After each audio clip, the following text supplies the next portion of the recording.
Ош мамлекеттик университети Иман гимназиясы жаңы тарых предмети 8-класс даярдаган мугалим Маматалиева Жумагүл. Саламатсыңарбы балдар, бүгүнкү биздин сабагыбыздын темасы улуу француз революциясы. Бүгүнкү сабакта Франциянын 18-кылымдагы коомдук саясий абалы менен таанышабыз, революциянын келип чыгуу себептерин аныктайбыз жана революция жана анын жыйынтыктарын анализдейбиз. Франция 18-кылымда экономикалык мүнөзү боюнча агрардык өлкө болгон, коомдук мамилелерде феодалдык тартип үстөмдүк кылган, ошондой эле монархиялык бийлик өкүм сүргөн. Коомдук катмарлык жиктөлүү сакталып калган. Алсак, биринчи катмарда дворяндар, экинчи катмарда дин кызматкерлери, үчүнчү катмарда буржуазия, дыйкандар, кол өнөрчүлөр, жумушчулар болгон. Франциянын 1780-жылга карата калкынын саны 26 миллионду түзгөн, анын 22 миллиону дыйкандар болгон, жер дворяндарга тийиштүү болгон жана чиркөөгө тийиштүү болгон. Өлкөдөгү кирешенин 4/3 бөлүгүн айыл чарбасы берген, жердин 5/1 бөлүгүнөн 5/4 бөлүгүнө чейинкиси феодалдарга тийиштүү болгон. Дыйкандар феодалдар менен чиркөө үчүн көптөгөн милдеттерди аткарышкан. Дыйкандардын феодалдардан кетип калуусу, алардын үстүнөн даттануусу мүмкүн эмес болгон. Башкача айтканда, орто кылымдагы феодалдык тартиптер өтө күчтүү болгон. Дыйкандар феодалдарга жана чиркөө үчүн салыктын оброк, баршена, чиркөө десятинасы сыяктуу түрлөрүн төлөшкөн. Андан сырткары түшүмдүн 20/1 бөлүгүнөн алынуучу салык жана туз салыгы дыйкандарды алсыратып жиберген. Салыктар жана феодалдык тартип айыл чарбасынын өсүшүнө терс таасирин тийгизип, дыйкандардын бийликке наразылыгын пайда кылган. Феодалдык тартиптер айыл чарбасынын жана өнөр жайдын өсүшүнө тоскоолдук кылган. Феодалдык абсолюттук түзүлүштүн кризиси башталган. Феодалдык үстөмдүккө карабастан капиталисттик мамилелер орной баштаган.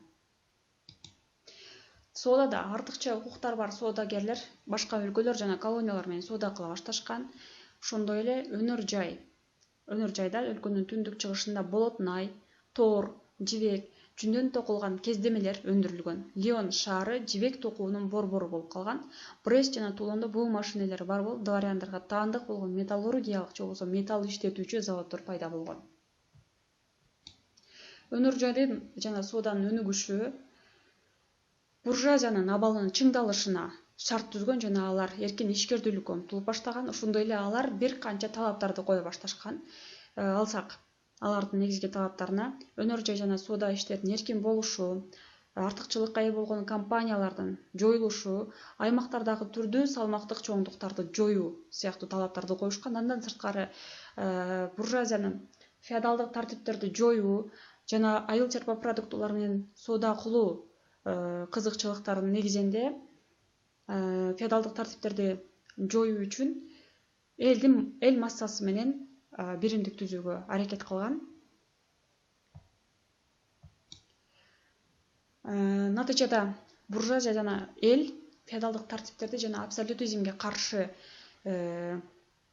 күрөш башташкан. Аларды бириктирип турган жападан жалгыз нерсе бул феодалдык тартиптерди жоюу болгон. Ал эми чын-чынына келгенде бул эки катмардын максаттары таптакыр бири-бирине коошкон эмес. Алсак, элдин негизги талабы, негизги каалоосу бул феодалдык тартиптерди жок кылып, ири мүлккө ээ болгон катмардын мүлкүн чектөө болсо, ал эми буржуазия эч кандай чектөөлөрсүз баюуну каалаган. 1789-жылы өлкөдө революциялык кырдаал түзүлгөн. Революциянын пайда болушунун негизги себептери бул король менен үстөмдүк кылуучу катмар мурункудай башкара албай калган, бийлик мурдагыдай күчкө, кубатка ээ боло албай калган. Ал эми элдин жакырчылыгы күчөгөн. Андан кийинки себеп коомдун саясий активдүүлүгү жогорулаган. Башкача айтканда, коом эми таптакыр башка өзгөрүүлөрдү каалап калган. 4-үнчү себеби бул феодалдык тартиптерди жоюу мезгили бышып жетилген. Башкача айтканда, феодалдык тартиптер өтө чоң тоскоолдуктарды жараткан коомдун өнүгүшүнө. Өлкөдөгү финансылык оорчулуктарга байланыштуу Людовик 16 король 1789-жылы 5-майда генералдык штатты чакырган. Бул генералдык штатты чакыргандан кийин жаңычылыкка умтулган адамдарды жазалоо, жана жаңы салыктарды бекитүү буйругун чыгарган. Андан сырткары шайлоо катмар боюнча, сословие боюнча жүргүзүлүп, ар бир катмардан бирден добуш берилери жарыяланган. Ошондой эле андан сырткары дворяндар менен дин кызматкерлерине өзгөчө артыкчылыктар берилери жарыяланган. Жогорудагы тартиптерге макул болгон 3-катмардын депутаттары катмар боюнча шайлоого макул болбой коюшкан. Улуттук чогулушту чакырып, токтомдорду жарыялашкан. Улуттук чогулуш өлкөдө жогорку бийлик болуп эсептелерин жана королдун жеке бийликти жое тургандыгын билдиришкен. Ошондой эле аларга алдыңкы буржуазияда кошулган улуттук чогулуш уюштуруу чогулушу деп аталып, өзүнүн конституциясын иштеп чыгуу укугун жарыялаган. Башкача айтканда, булар эң жогорку бийлик катары өздөрүн жарыялашкан жана буга король да каршы чыга алган эмес. Шойлоо катмарлык эмес, жалпы элдик болуусун каалашкан. Улуттук чогулуштун дал ушундай койгон талаптары жана өлкөдөгү татаал саясий кырдаал Людовикти чочулаткан жана ал куралдуу дворяндарды чогулта баштаган. Королдун улуттук чогулушту кууп таратуу үчүн даярданып жаткандыгы белгилүү болот дагы. Бул элдин көтөрүлүшкө чыгуусуна себеп болот. 1789-жылы 14-июнда куралданган эл Бастилия чебин алган. Бул революциянын эң алгачкы жеңиштеринин катары эсептесек болот.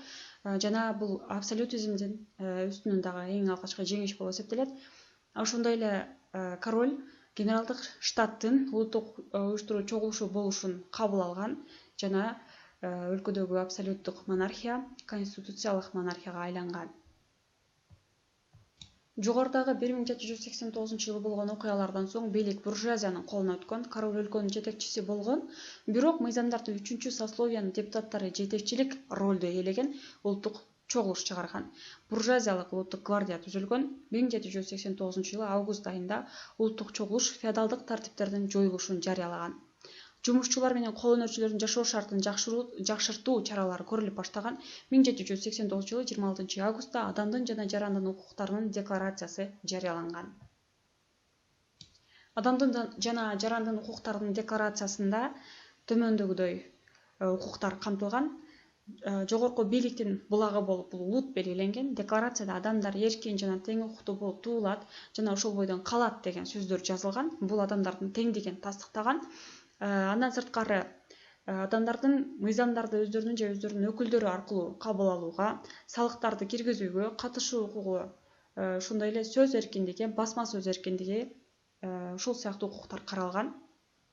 Жана бул декларация өзгөчө прогрессивдүү декларациялардын бири болуп саналат. 1791-жылы 13-сентябрда кабыл алынган конституцияга ылайык бийлик монархиялык бийлик болуп, бирок конституция тарабынан чектелип турган. Ошондой эле мыйзам чыгаруу укугу улуттук чогулушта болуп, мында буржуазия же болбосо жерандисттер негизги орунда болушкан. Франциядагы дал ушул революциялык аракеттер башка өлкөлөрдү дагы чочулатып турган. Андыктан Австро-Венгриянын аскерлери 1792-жылы февраль айында Францияга жөнөгөн.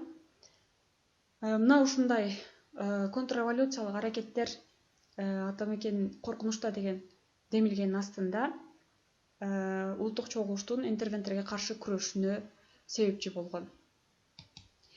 Мыйзам чыгаруу чогулушу менен королдун жеңишинен келишими түзүлгөн. Башкача айтканда, мыйзам чыгаруу чогулушу революциянын мындан ары күчөп кетишинен чочулап, король менен келишим түзүп алышкан. Бирок бул нерсеге эл макул болгон эмес. Революция бүттү деп эсептешкен эмес. Алар дагы болот деген, болушу керек деген талаптарды койгон. Алардын негизги талаптары аткарылган эмес эле, себеби феодалдык тартиптер жоюлушу керек жана монархия кулашы керек болчу. Жана бул революциянын мындан ары уланышына клубтар, гезиттер, Париж секциялары негизги орунду ойногон. Андан сырткары Яков монастырында же болбосо Яков чиркөөсүндө түзүлгөн Якобинчилер деп аталган атайын клуб жана анын жетекчилери Максимилиан Робеспьер, Жан-Поль Марат негизги ролду ойногон. Максимилиан Робеспьер республиканын жарыяланышы керектигин айткан. Ал эми Жан-Поль Марат бул монархияга каршы күрөшүүгө үндөгөн.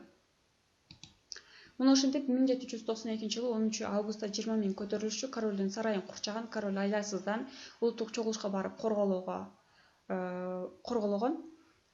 Бирок ага карабастан королдун үй бүлөсү революциянын натыйжасында түрмөгө камалган. 1792 жылы 20 сентябрда Пальма кыштагында ыктыярчылар жоо аскерлеринин чабуулун токтоткон.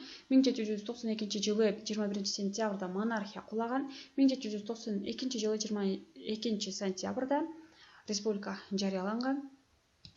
Негизинен өлкөдө революциядан кийин король түрмөгө камалды. Мыйзам чыгаруу чогулушунда жерандисттер негизги бийликке ээ болушту. Мүлк цензи жоюлган. Шайлоо жашы 21 жашка төмөндөтүлгөн. 1792 жылы 21 сентябрда революциянын негизги жетишкендиги болуп Францияда республика жарыяланган. 1793 жылы 21 январда Людовик 16-нын башы алынган.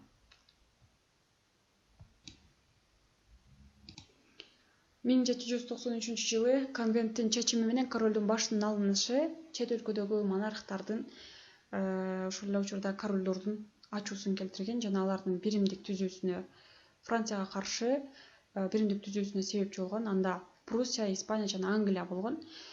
Бирок өлкөнүн ичинде, Франциянын ичинде жерандистердин күнөөсү боюнча революциялык армиянын тышкы согуштарда ийгиликсиздиги экономикалык кайчылыкка алып келген. Натыйжада бийликке каршы күчтөр күч алган, наразылыктар күчөгөн.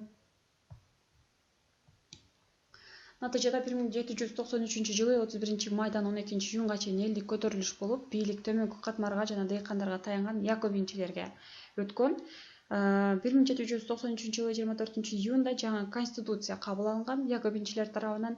Бул конституцияда феодалдык тартиптердин жоюлушу жана ошондой эле жумушсуздарга, майыптарга жардам берүү сыяктуу бир канча нерселер камтылган эле. Андан сырткары 1793 жылы сентябрдын башында бийлик коомдук сактап калуу комитетине өткөн.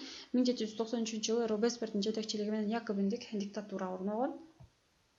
200 000 адамдан турган армия интервенттерге каршы революциянын жеңиштерин сактап калуу үчүн түзүлгөн. 1794 жылы австриялык армия талкаланган, бирок өлкөдөгү катаал мыйзамдар наразылыктарды пайда кылып баштаган.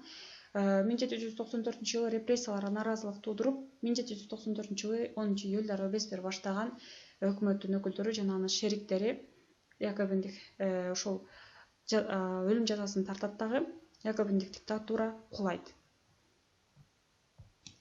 Жалпысынан алганда революция төмөндөгүдөй жыйынтыктарды алып келген. Катмардык тоскоолдуктар жоюлган, парламенттик республика жарыяланган, жарандардын теңдиги, ошондой эле дворяндык жерлер 10 жылдык мөөнөткө дыйкандарга сатылган. Финансылык система кайрада ушул финансылык системада экономикада кайра куруулар болгон. Жалпы жыйынтык чыгара турган болсок, революция дүйнөлүк тарыхтын өнүгүүсүндө зор роль ойногон. Саясий эркиндиктерди, адамдык укуктарды практикалык түрдө колдонгондугу менен жалпы адамзаттык мааниге ээ.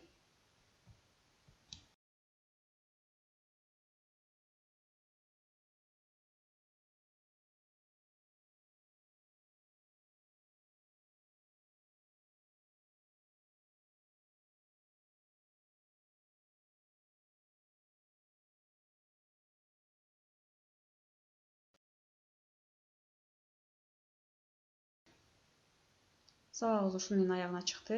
Саламатта калгыла.